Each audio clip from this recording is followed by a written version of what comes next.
The comments that I hear the most after a performance are, "It must be great to do what you love," and "how emotional I am at the piano." I know that being a musician is a job that people dream of, so that I don't refute these comments, even though I don't believe in either of them. I've been playing the piano since I was 3 years old, so I've had plenty of time to think about the meaning of music and how it affects society. Music is so important to people that there's a field of study and practice for music therapy, the clinical use of music for physical, social, and psychological well-being. People throughout history have commented on the power of music. Music produces a kind of pleasure which human nature cannot do without, Confucius. Music is what tells us that the human race is greater than we realize, Napoleon. Music was my refuge. I could crawl into the space between the notes and curl my back to loneliness, Maya Angelou. I often think in music. I live my daydreams in music. I see my life in terms of music, Einstein. Now, what do all these quotes have in common? None of them are said by musicians. In a case study of professional musicians aged 21 to 78, 98% of them said that they would not consider music therapy as a form of rehabilitation. Now, the psychological effect of the music industry on performers is a completely different TED Talk. So let's instead focus on the physical act of performing. Think about what classical musicians wear on stage, at the opera or in the orchestra. They wear tuxedos. Now think about what other jobs require you to be as formally dressed, like waiters or valets. These are all jobs in the service industry. As a musician, we serve the audience. We want to take you to another place, to feel, to emote, to enjoy, but that doesn't mean that we're feeling the same thing as you on stage. According to noted neuroscientist Antonio Damasio in Scientific American, emotions are purely physical signals of the body reacting to external stimuli. Feelings occur when our brain interprets these emotions, meaning that feelings are only felt when our brain is aware of physical changes. So think about something that you're excited about, like a night out, a gourmet meal, sleeping in. Now think about something that you're afraid of, like jumping out of a plane, crippling student debts, general existential dread. For both cases, your shoulders probably tense up a little bit. Most emotions result in muscles contracting, and this happens involuntarily. A study from the National Institute of Health said that musicians spend more time in skill acquisition than any other group. Even though we might just sit on our butts when we perform, we are at high risk of physical strain and injury, and we've also developed incredible dexterity and control of minuscule movements. I mean, I don't mean to brag, but my pinky muscle is pretty impressive. I wish my abs were this hard. Now, how detailed are the motions at the piano? You change the sound of a note by adjusting the weight and speed with which you depress each key. Steinway has a piano with a playback system, and for each note, they measure 1,020 unique sounds. Not just the notes, but you also have the foot to worry about. For the pedal, they measure 256 positions. If your body is tense from emoting, you will not have the same control of your body.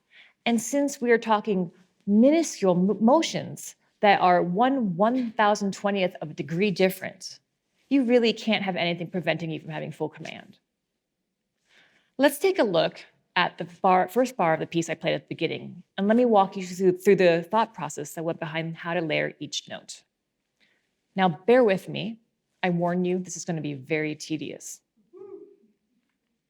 Here in blue, you have the melody line. The melody line must be louder, and it's marked by all the stems pointing up. You have the bass line in red. The stem is pointing down to distinguish it from the rest of the left-hand notes. Here's the first problem. You have the same note repeated in the left hand, but it's not part of the bass line. So you must make sure to play that note softer so that it doesn't interfere. Let's go back to the first chord.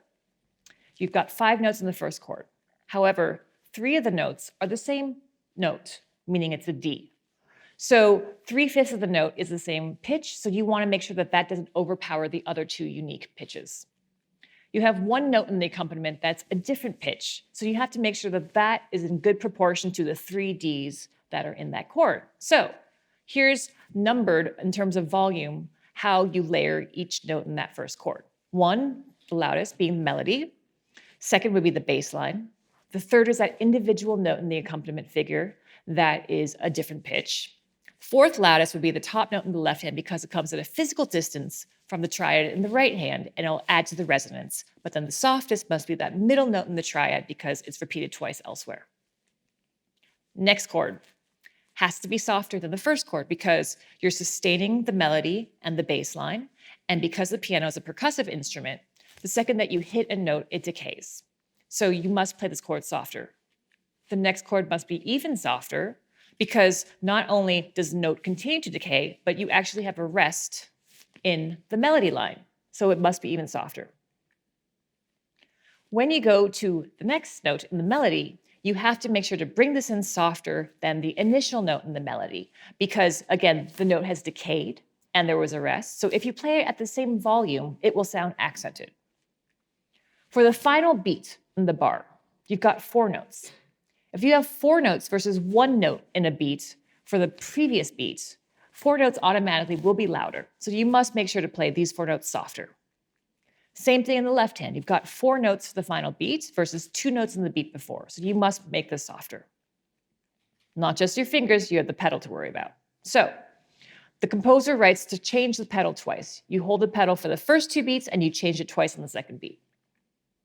However, the dynamic is P, meaning piano, which means soft. So if you pedal that much, there will be too much resonance. So instead of pedaling for the first 2 beats continuously, I change the pedal after the first beat and then change it twice on the second beat because you want to show the rest when it happens in the melody line and you also want to clear the sound so there's not too many overtones. Same thing for the third beat. Instead of changing it twice, I change it 4 times because you've got consecutive notes in the melody and consecutive notes are dissonant. And if you're sustaining dissonance, it's not going to sound that great. Keep in mind, this is 3 seconds of music. And this is definitely not fun work. You just cannot have this extreme control of your hands and your arms if you are tense from emoting. Also, by the time you've come to the stage, you've heard this passage countless number of times. It boggles people's minds when I try to explain that I'm not emotional about music. It's not that I don't have strong opinions about how music should sound in my mind, or that I can't identify the emotions that I'm trying to elicit through a piece of music. It's just that I define those emotions in quantitative terms and then practice those methods endlessly to maintain consistency. If I felt those emotions every time I played, I'd probably die in about a year of over-emoting. It doesn't matter really what I feel when I perform or even when I listen to music. I think I've just seen who the Wizard of Oz really is behind the curtain too many times from my own experience and practice, and I just don't come to music with the same magic and wonder as a pure music lover. The most important thing to me about a performance is the audience's experience. Music as a hobby is for the hobbyist, but music as a profession is for the audience.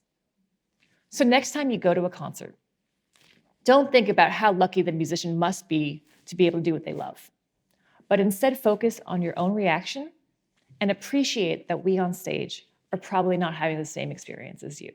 And that's a good thing. Thank you.